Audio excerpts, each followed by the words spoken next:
எஜுபுலும் சார்பாக உங்களை திரும்ப சந்திப்பதில் மிக்க மகிழ்ச்சி.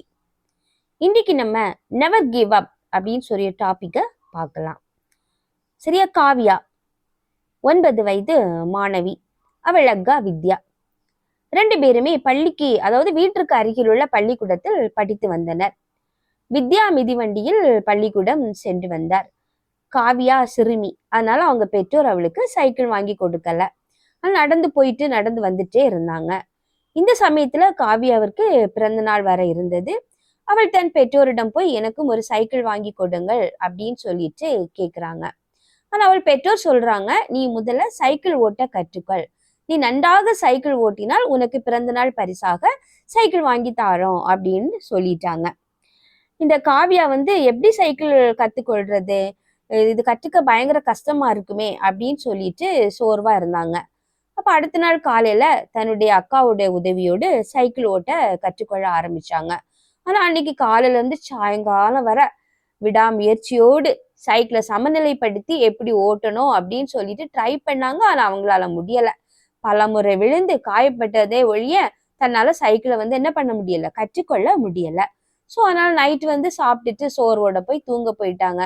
என்ன மனநிலையோட தூங்க போனாங்க, இந்த சைக்கிள் ஓட்டவும் வேண்டாம், எனக்கு சைக்கிளும் வேண்டாம், நான் நடந்தே ஸ்கூலுக்கு போயிடுறேன் அப்படின்னு சொல்லிட்டு அவங்க எடுத்த ஒரு முயற்சியில என்ன பண்ணிட்டாங்க, சோர்ந்து போய் தூங்க போயிட்டாங்க.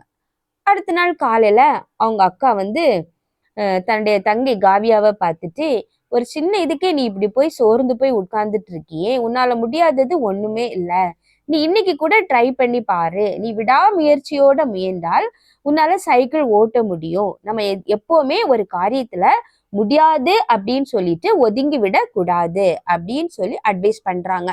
உடனே இந்த காவியாவுக்கு சரி பரவாயில்ல, இன்னைக்கு நான் ட்ரை பண்ணி பாக்குறேன் அப்படின்னு என்ன பண்றாங்க, ஒரு உத்வேகம் எடுத்து சைக்கிளை எடுத்துட்டு போய் ஓட்டி பழக ஆரம்பிச்சாங்க. பலமுறை கீழே விழுறாங்க. ஆனாலும் என்னால முடியும், என்னால முடியும், நான் விட்டு கொடுக்க மாட்டேன் அப்படின்னு ஒரு மன உறுதியோடு அந்த சைக்கிள் என்ன பண்றாங்க, ஓட்ட ஆரம்பிக்கிறாங்க. நேரம் போக போக அவங்களால அந்த சைக்கிளை சமநிலைப்படுத்த முடிந்தது.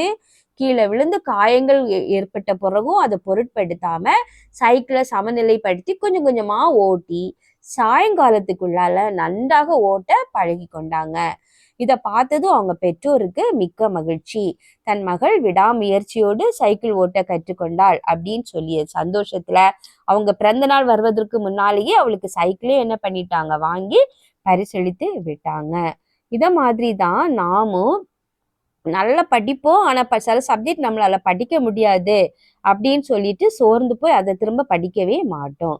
ஆனா எந்த ஒரு காரியத்தை நம்ம எடுத்தாலும் என்ன செய்யணும், பலமுறை முயற்சி பண்ணணும். பலமுறை முயற்சி பண்ணாதான் நம்மளால வெற்றி பெற முடியும். நம்மளால முயன்றால் முடியாதது ஒன்றுமே இல்லை. எனவே நம்ம என்ன பண்ணணும், முயற்சியை ஒருபோதும் கைவிடவே கூடாது. முயற்சியை கைவிடாம நம்ம முயன்றுட்டே இருந்தோம்னா நம்மளால வெற்றி என்ற சிகரத்தை அடைய முடியும். இல்லையா? நம்ம வீட்டுல எல்லாம் செடி கொடிகள் வைத்திருப்போம். கோடை காலத்துல நீங்க பார்த்திருப்பீங்க, செடியெல்லாம் எப்படி இருக்கும், வாடி போய் இருக்கும்.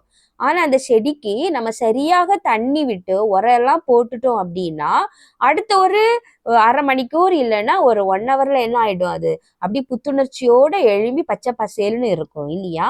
அது ஏன், நம்ம அந்த தண்ணியாகி நான் அந்த உரத்தை நம்ம அங்க போடும் போது தண்ணிக்கு என்ன ஆகும், தண்ணி அது உட்கிரகித்து கொள்ளுகுது அப்படிதானே? ஆமா, அந்த பிளான்ட்ஸ் எல்லாம் அந்த தண்ணியை உள்ள அப்சர்வ் பண்ணி அப்படியே எழும்பி நிக்குது. அத மாதிரி தான் என்னால முடியும் என்னால முடியும் அப்படின்னு நம்ம சொல்லிட்டே ஒரு வேலையை நம்ம செய்ய ஆரம்பிச்சோம் அப்படின்னா நம்ம தன்னம்பிக்கையோடு அதுல என்ன பண்ண முடியும், வெற்றி பெற முடியும். எப்படி கோடை காலத்துல நம்ம தண்ணி விட்டு செடியை வளர வைத்து அதுல இருந்து பலனை பெற்று கொள்கிறோமோ அதே போல என்னால் முடியும் என்னால் முடியும் அப்படின்னு நம்ம மனதிற்கு தைரியத்தை கொடுத்தா நம்ம வாழ்க்கையில என்ன பண்ண முடியும், வெற்றி பெற முடியும். அடுத்த வீடியோவில் உங்களை சந்திப்பது வரை விடைபெறுவது ஷீபா எஜுப்ளூம். தேங்க்யூ.